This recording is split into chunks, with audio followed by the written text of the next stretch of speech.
যে মানুষটি একদিন বাবরি মসজিদের চূড়া থেকে ইট খসিয়েছিলেন, আজ তিনি ভারতের বিভিন্ন প্রান্তে ভেঙে পড়া মসজিদ মেরামত ও পুনর্নির্মাণে ছুটে বেড়াচ্ছেন।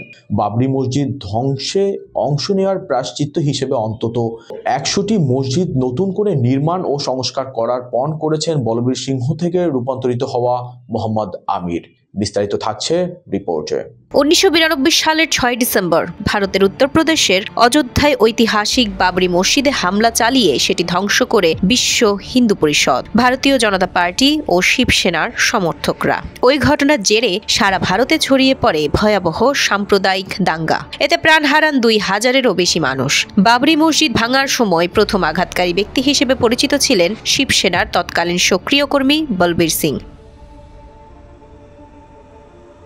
সময়ের ব্যবধানে তার জীবনে এসেছে নাটকীয় পরিবর্তন। এখন তিনি পুরোদস্তুর একজন মুসলমান। নাম বদলে হয়েছেন মোহাম্মদ আমির। লম্বা দাড়ি, মাথায় টুপি ও আলখেল্লা পরে তিনি ভোরে আজান দেন এবং কোরআনের আলোকে জীবনযাপন করেন।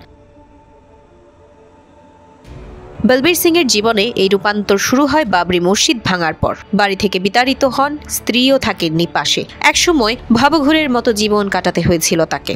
এরপর বন্ধু যোগেন্দ্র পালের ইসলাম গ্রহণ তাকে গভীরভাবে প্রভাবিত করে।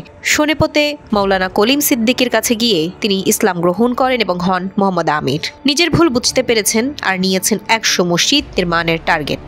আমির জানান, বাবরি মসজিদ ভাঙার প্রায়শ্চিত্ত করতে তিনি অন্তত 100টি মসজিদ নতুন করে নির্মাণ ও সংস্কার করতে চান। তার দাবি 1993 থেকে 2017 সাল পর্যন্ত উত্তর ভারতে বিভিন্ন এলাকায় খুঁজে খুঁজে ভেঙে পড়া অনেক মসজিদ তিনি ইতোমধ্যে মেরামত করেছেন।